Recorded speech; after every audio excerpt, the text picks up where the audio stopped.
¿Qué debemos saber antes de grabar un podcast? ¿Y por qué debemos saber todas estas cosas? Esto es cómo grabar, editar, publicar, promocionar y difundir tu podcast en 2025, parte 4 de no sé cuántas. ¿Qué tal? ¿Cómo les va? Yo soy Ajeno al Tiempo, les doy la bienvenida a Todo por un Daily, la versión express de Todo por un Podcast.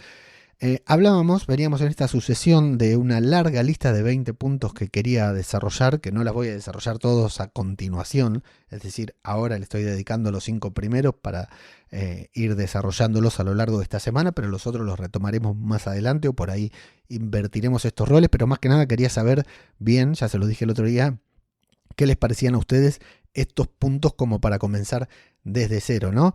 Y en el punto 3 es ¿qué tenemos que saber? ¿Qué tiene que saber una persona antes de grabar un podcast? Y aquí es un segmento que yo dedicaría exclusivamente a datos fríos, que luego podemos interpretar, ¿no?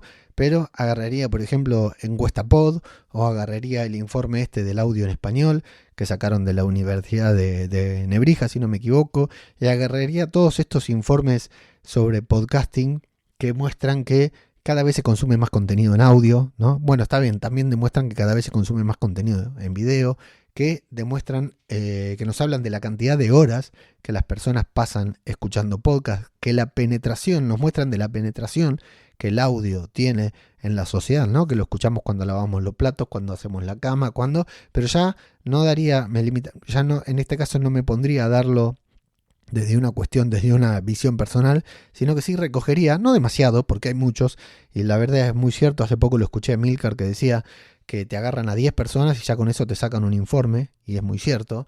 A veces escuchás unos informes y escuchás unos informes que parecen reveladores y te fijas y encuestaron a 20 personas. Amigos, eso no es un informe, eso es una reunión en el bar, ¿no es cierto?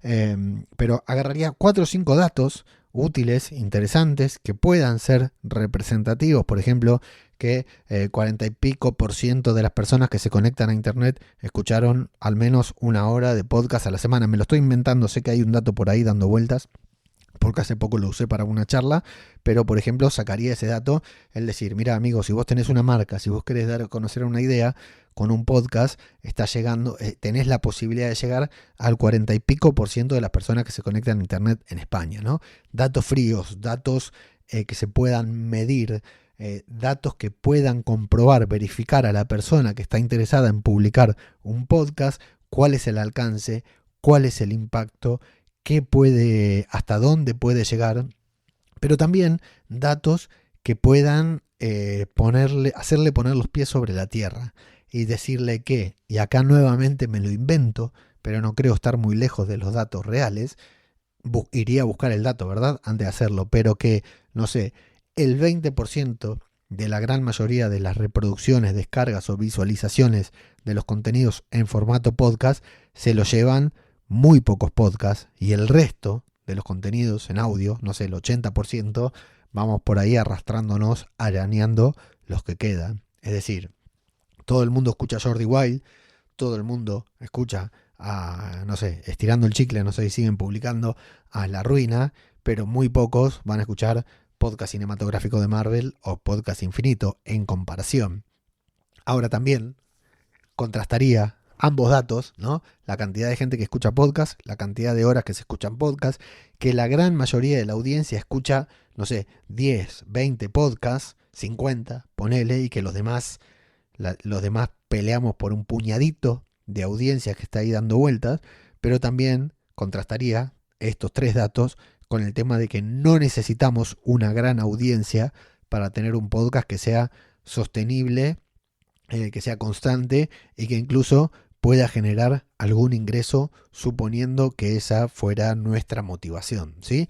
Haría 4 o 5 datos con un panorama general del podcasting, que sí que crece mucho, que sí que la industria del podcasting crece, pero que el podcasting independiente juega en otra cancha, ¿sí? Eso también juega en otro terreno, juega en otra liga. Eso también lo aclararía porque me parece que es un detalle muy importante que tenemos que saber antes de grabar un podcast.